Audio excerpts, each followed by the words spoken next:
And what I have here is, for example, like the Book of Psalms here. I've taken all of the very most famous passages and put them in sort of a grid format like this, and you can click on each one and it'll take you to where it was in that book. And in addition to that, of course, I've done the entire book with the color coding, so that you can find the rich passages easily, and the hyperlinks as well, so you can click and go into find where that where that passage was in the book. I've done this already with Psalms and Ecclesiastes and Isaiah, and all these other ones I've gone up to the first two degrees of specificity. Like I've done the color coding and I've identified the richest passages in this way. But the richest passages that I include in here are like another level of really famous or really memorable passages. And hope to do this with at least with Genesis and Job and the New Testament, most of the New Testament. I've gotten up to the end of. I've done some of the. I've done Matthew, Luke, and John already, and some other ones that I'm really pleased with. Ovid's Metamorphoses. Ovid was ancient Roman poet who wrote in Latin, and this work is hugely influential on Shakespeare. It's like a massive compendium, or almost like an encyclopedia, of all of the myths that had accumulated by Ovid's time that were kind of the most influential myths.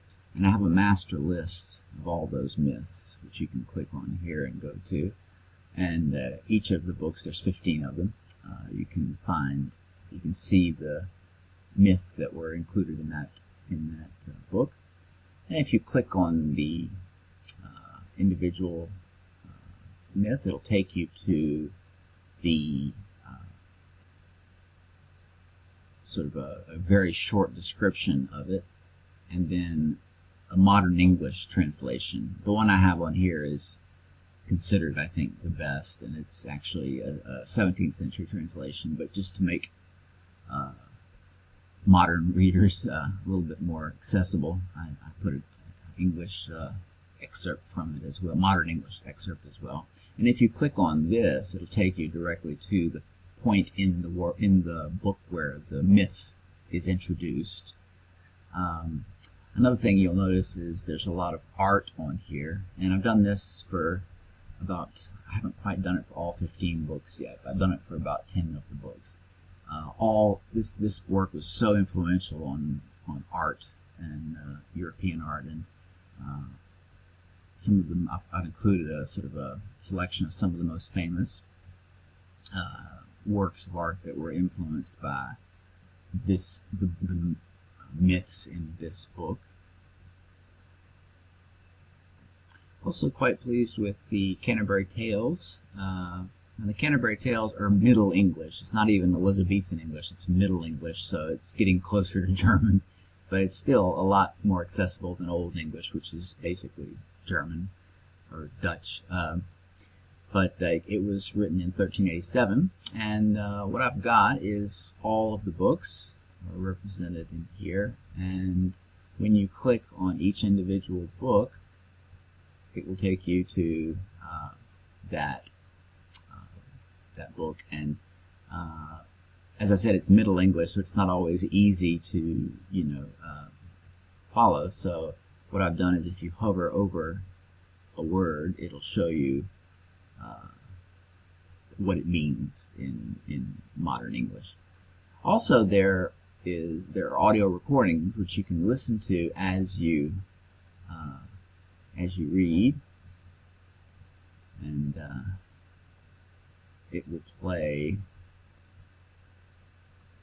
Sometimes it's hard for it to play here, so if you click on the top, it will take you to YouTube recording that I uploaded it to.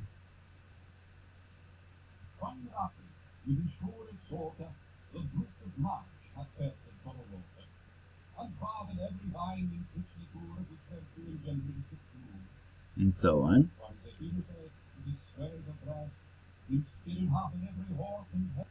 Also very pleased with James Joyce's Ulysses, and this is another massive work. It's a modernist work. Came out in 1922, the year Dad was born, and it's actually a companion and a response, in a way, to Homer's The Odyssey.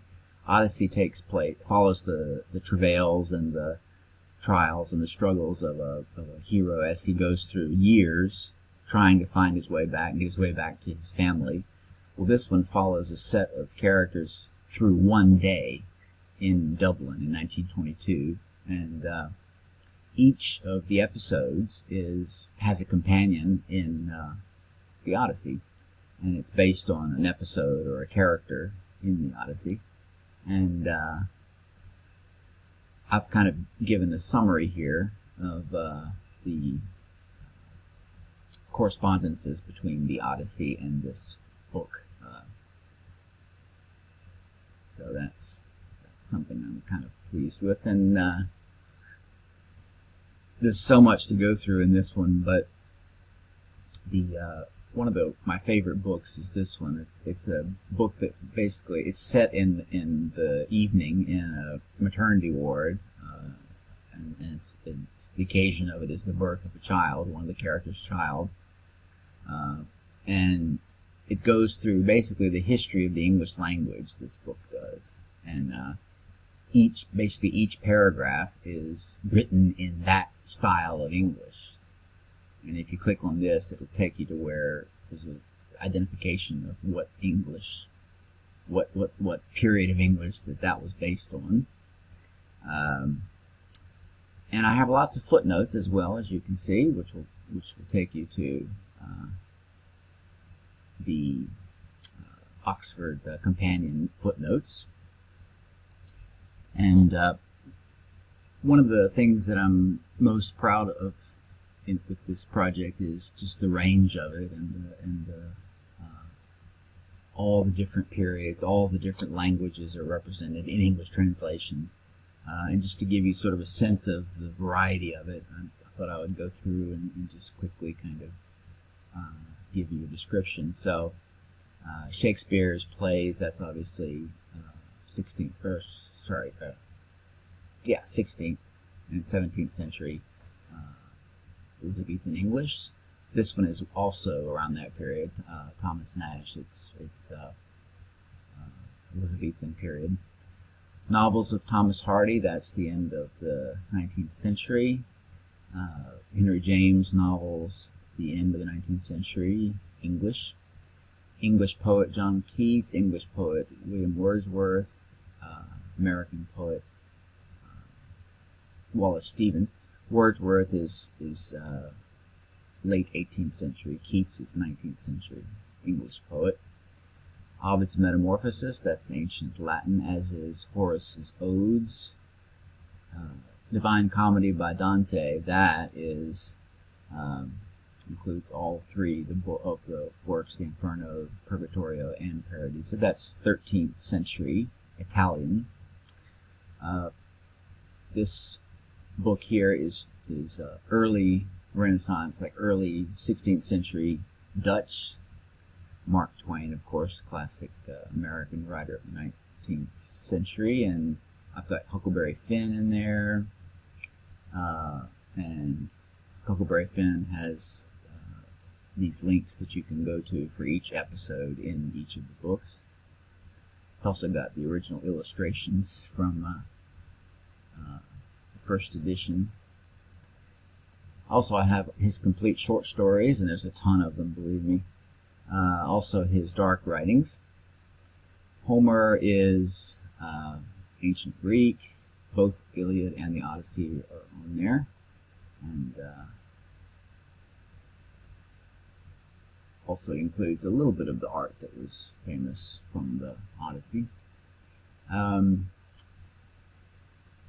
So let's see. Virgil is like first century Latin poet and writer. This one is from the 19th century. It's a play. 13th century. This is ancient Roman. Walt Whitman, obviously great American poet, 19th century. Marcel Proust, early 20th century French. William Carlos Williams is a poet from the 20th century. William Faulkner, obviously, he's the one who have most books by one author is William Faulkner. Italo Calvino, this is 20th century Italian. This is 16th century English poet. 19th century English poet. James Agee's 20th century. Well, it's not really a novel, but it's sort of a novel in a journal. Hesiod is ancient Greek. Obviously, Ulysses, 20th century. William Butler Yeats, also 20th century Irish poet. George Meredith, 19th century British poet, British novelist, and poet. But this is his novel. Baudelaire, 19th century French, which again has the star rating system, which you can go through and see all of his poems. Great Gatsby, obviously. Dickens, 19th century British. William Morris, 19th century British fantasy. Aeschylus, ancient Greek. Hemingway, obviously, he is. D.H. Lawrence is early 20th century British novelist and poet, but this is one of his novels. Catullus is a Latin poet. Thomas Carlyle is a 19th century British humorist.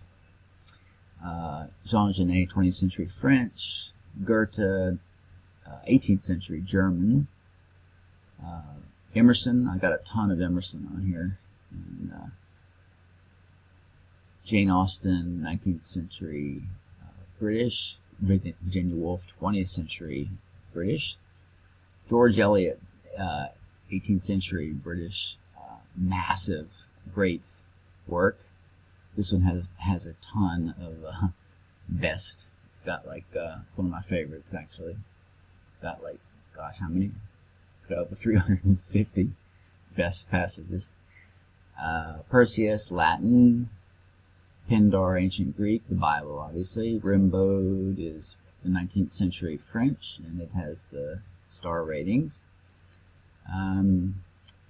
Let's see. Joseph Conrad is 20th century English, although he came from, gosh, I think it was maybe Poland, or in any case, somewhere in Europe. Victor Hugo, this is another one I'm very proud of. It's a massive one, 1,300 pages of Les Miserables, and this one has it has the most. It has, let's see, 394 passages. So Aristophanes is ancient Greek. These are four of his most influential comedies. Mervyn Peake is this great sort of fantasy writer in the 20th century, right after the Second World War. Sorry, and this is something somewhat obscure but really good 20th century Welsh writer, and these are two of his most famous novels. Glastonbury Romance is another one that has over 300. Thomas Mann, poet, the complete short stories. Plato, obviously ancient Greek, and I'm quite pleased with this one as well. I don't have all of his dialogues, but I have a selection of them. And The Republic, which is his most famous and influential work, I actually have another synopsis type deal here where you can go through each of the books and find the most meaningful, rich kind of quotes. And it also serves as kind of a synopsis of the arguments that he makes as well. I'm about to run out of time here, so I think I'll stop it here. Oh, it's still going. That's strange. Now, how is that possible? It's still going. I didn't realize I could go longer than 15 minutes. Okay, well, let's see. Lawrence Sterne is 18th century Irish comedy writer, novel, but it's a comedy. Rabelais, early 16th century French comic writer. John Millington Synge is an Irish playwright. These are some of his plays. I have the entire Don Quixote, which is quite a long work. That's 16th century Spanish. I have modern classic from actually 1966, a very recent one. This is actually not public domain, so it's a little bit dodgy that I have it on here, but 1966 American writer. T.S. Eliot, obviously. Cormac McCarthy, modern 1980s novelist, American novelist. The Epic of Gilgamesh, ancient Mesopotamian, around the time of the Odyssey. It's kind of an epic, and it's quite interesting. Dostoevsky, obviously, 19th century Russian. Petronius is ancient